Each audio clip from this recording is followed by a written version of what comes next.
Let's begin again. Let's begin again, this time with what's called the Cantillon effect. The Cantillon effect.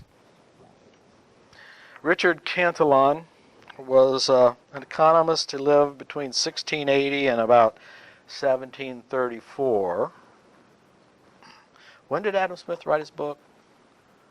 1776. So just to give you an idea of where he was in the scheme of things, he's been around for a while.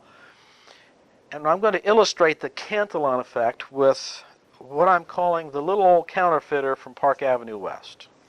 And I'm going to tell you a story about the little old counterfeiter from Park Avenue West as an illustration of the Cantillon effect and the illustration of the negative effects of increasing the money supply, when government increases the money supply, of how that has a detrimental effect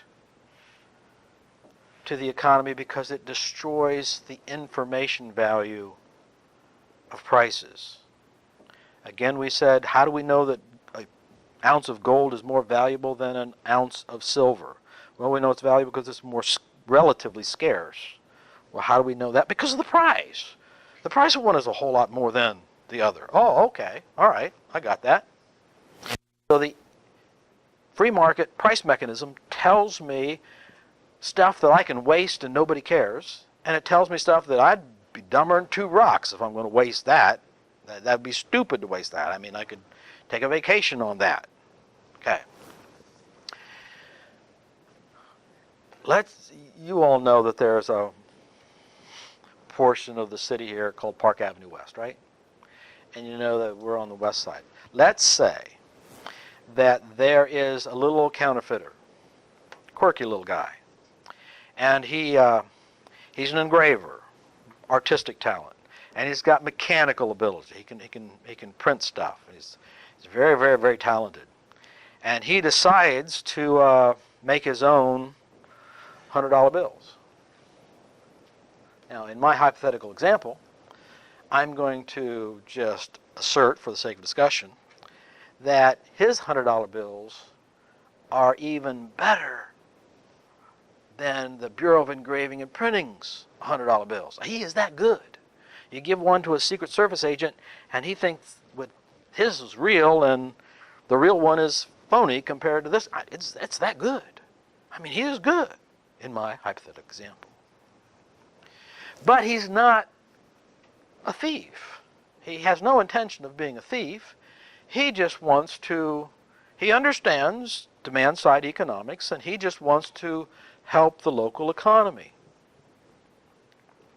And so in order to help the local economy, he prints off some of these $100 bills, and he starts going down the street because the economy prospers, we've learned from our demand-side Keynesian view. The economy prospers when there's greater demand, and we know there's greater demand when people buy stuff. And so he's going to print some of these $100 bills, and he's going to buy stuff.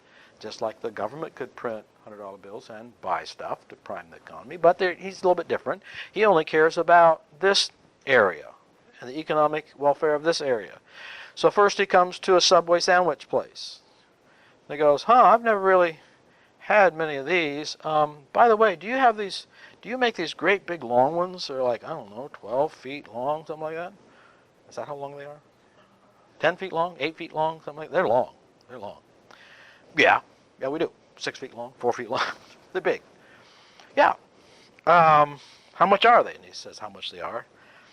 I'll take about 20 of them. What? Yeah, I'll take 20 of them. Okay, it'll take us a little while, because we got other people coming in, and we make them kind of special. Oh, that's okay. And you'll have to pay for them now. Oh, that's no problem either.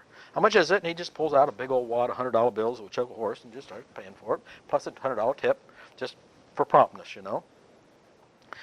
Well, thank you very much. Now, is that Subway owner going to be more prosperous at the end of the day because of our little old counterfeiter? Because when it goes to the bank, they're going to think it's real. It is real. It's more real than government's real. So did the owner of Subway shop prosper from that transaction? Say yes. Yeah. Can he buy stuff for that profit? Yeah. Going to be a better Christmas this year? Yeah. And so what's he going to do with all that extra money? He'll probably buy more inventory, maybe get more help when he comes back the next time, or maybe put money aside to buy another franchise. I mean, this is good money. Oh, by the way, sir, are you gonna pick these up? No, I can't pick them up. I don't have a car. I just live around. I don't have a car. Well, what do you want us to do with it? Well, you know that college down there, that North Central State College place. They've got a lot of students down there that they're struggling financially to get through college and working hard, and they would like a free lunch. So why don't you just take it on campus about noontime and you just hand it out to whoever's around? Sure, buddy, no problem. Now, would the students be better off because of that? Sounds like a good idea all the way around, right? Who has he hurt? Who's he stolen from? Nobody we can point a finger at, right? He's just good at printing money. Everybody's got to be good at something. So he goes to the next shop. Next shop is a tire shop. Boy, you guys got a lot of tires in here. Wow. Truck tires and car tires. What are those kind of tires over there? Well, those are special heavy-duty custom tires, and they're for the fire department and ambulances, and they're special. They're more expensive.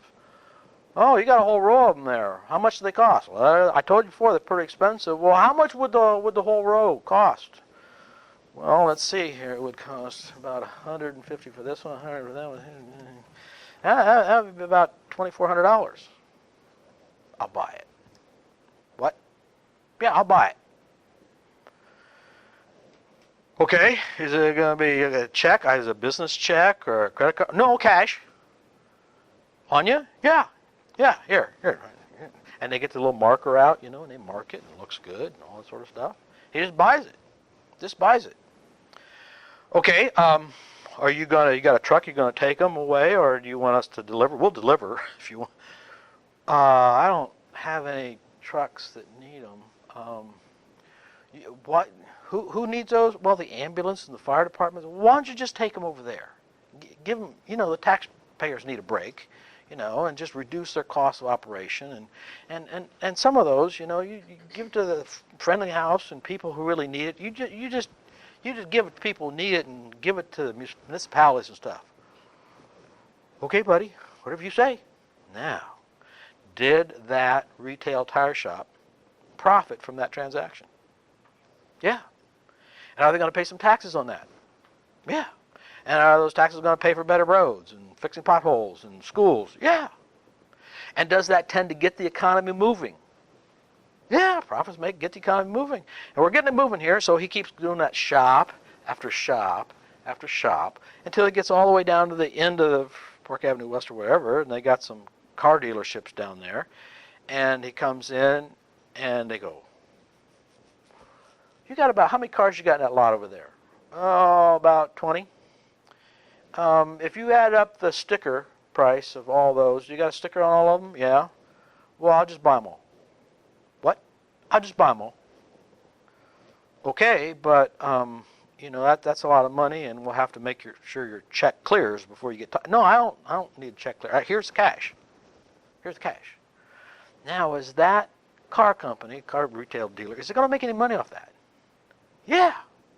So every time that little old counterfeiter decides that this part of the world needs to have an economic stimulus to get people profitable so they begin to spend money and increase economic demand, sure enough, our little old counterfeiter comes along and boy, does he increase economic demand and makes life happy for everybody. So he does this about once every 2 years or so. Maybe every year. And so the next year, after his first year, he's coming down there, and somebody notices that he's buying from the Subway shop, he's buying from the tire shop, he's buying from this, and he always buys all the cars that are in that lot right there. And it'll be about 6 hours before he gets here, because he takes his time going down through there. Hey, quick, get that big truck, just go down the highway, go to whatever other car dealer you got, just buy up his used cars and bring those trucks and just sit them in that lot over there. Just stack them up in that lot over there, because he always buys everything in that lot, right? Make sense? If he's going to buy it, I'm going to have it there, right? Because he gives away to charity and Salvation Army and all that sort of stuff. And so he's going to buy it, and then all of a sudden he's right up here, he's about ready to cross the road, and he detours, and evidently he wants to go home for lunch or something like that. And we're loaded over here, we got all these cars, we're ready to sell him all this sort of stuff, and it's been an hour and he hasn't come back, and now it's 2 hours and he hasn't come back. Man, it's 5 o'clock. Well, maybe he took maybe something didn't agree. Maybe he ate something. It didn't agree with him or something. We'll probably see him in the morning, because that's what he always does. The morning comes, you don't see him. Afternoon, next day, 2 days, 3 days, 4 days, 5 days, a week, 2 weeks. He doesn't show up. Oh, boy. We bought those cars at list price from all these guys over here. And we were thinking he's just going to buy it at whatever sticker price we put on there. But now, since we bought them, we got to sell them. And to get them to go, we're going to have to lower our price, right? We're going to have to lower our price lower than what we paid for them. So rather than making a forecast that we're going to get an economic profit, if that demand of the little counterfeiter goes away, all of a sudden we mispredicted the market. And all of a sudden we got way too many cars at that price than we really need. And we're going to have to start selling some of them to pay back the money we owe plus interest. In order to get them to move, we're going to have to sell them at a loss, and that's going to be a big loss because we misforecasted the future. Why did we misforecast the future? Because we misforecasted demand. Well, why did we misforecast demand? Because we thought the little old counterfeiter was going to cross the street and buy everything in that lot like he always does. But all of a sudden he stopped buying stuff. He probably got a call from his sister saying, hey, we haven't seen you. Why don't you come out to Colorado City here or something, in Boulder, Colorado. The economy's been in a slump around here, and wherever you go, it tends to be really economic prosperous. And so why don't you come out and help our family and maybe help the economy grow around here too? Gotcha. And he leaves this area and goes out there. Now, to the extent that we accurately forecast the future, that we're going to have all this demand from the counterfeiter, we make money.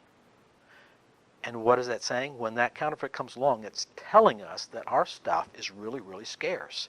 It's saying that the Subway sandwiches on that neck of the woods are really, really scarce, and everything on the shops on that street is really, really scarce because they're selling like hotcakes.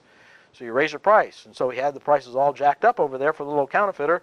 Some people in the community wanted to come in and buy a car, but man, their prices are too high. They're waiting for the counterfeiter to buy them for that high price. But they're too high. And so they walk away. I can't afford that. That's way too high.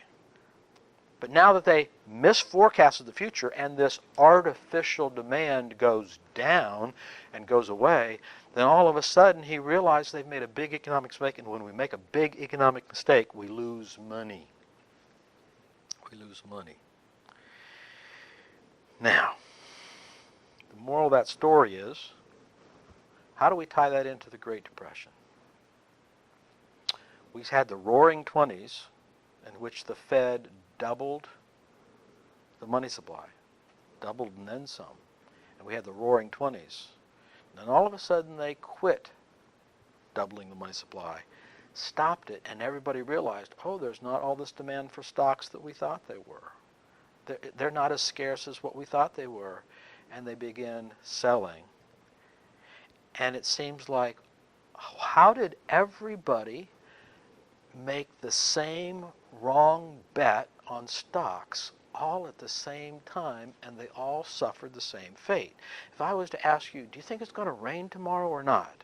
Well, some of you think it might rain, some of you think it don't rain. Do you think the stocks are going to go up tomorrow or not? Well, some of them might go up, look down, and you got this 50-50 thing going on. But in the Great Depression, how did we get everybody to misforecast the future all at the same time and in the same wrong direction? We were all making the same dumb mistake. And the answer is because we were all reading the price mechanism of, well, if the price is high, it's scarce. That means it's valuable. If the price is low, it's not. And we all determined what was valuable and not valuable by misinformation from the price mechanism. Misinformation causes us to make bad economic choices.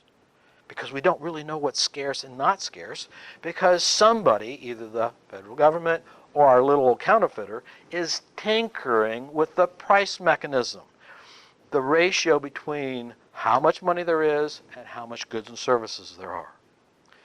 Now, as our little old counterfeiter goes around, that's where the Cantillon effect comes into play. The Cantillon effect says the people who get the new money first win, and the people who get the new money last lose. The Cantillon effect, in effect, summarized, is the people who get the new money first, they win. Because they get that money and they get to spend that money before prices go up. But the people who get that money last lose, because by the time they get a hold of that brand new money, the prices have already gone up and their standard of living goes down. Remember, I painted this imaginary world of what it would be like if we could buy a brand new car right off the showroom floor for $300. Now, think about the inflationary tax. And I do. Sometimes when I go to Walmart and I see maybe some of my old high school teachers or my old baseball coach or somebody like that, and I walk in there and my old coach says, "Here, take a basket. You buy more that way." I go, "Oh, thank you. Hey, good to see you again. How's it going?" I wonder, wait a minute. When he retired, his income was plenty. He was living pretty good when he retired. But after 10 or 15 years, all of a sudden, his income stays flat and prices of everything around him keeps going up, and his standard of living is going down. And now he's a Walmart greeter because he's got to do something to supplement his income because he's been taxed. Now, I'm submitting to you that that is not a moral way of taxing, because that kind of taxation hurts people on fixed income, and it hurts the relatively poor of society much, much, much more than it hurts the productive people who get raises every year because they get the new money first, and they get raises while everybody else who's not in industry, who's not living in there with Mrs. McGillicuddy where everybody's having a thriving economy, where all of a sudden they're getting the same money or the money that they saved, and all of a sudden the money that they saved or their fixed income purchases less and less every year. So the inflation tax is really a heavy, heavy burden on the people who are the most vulnerable people in the economy.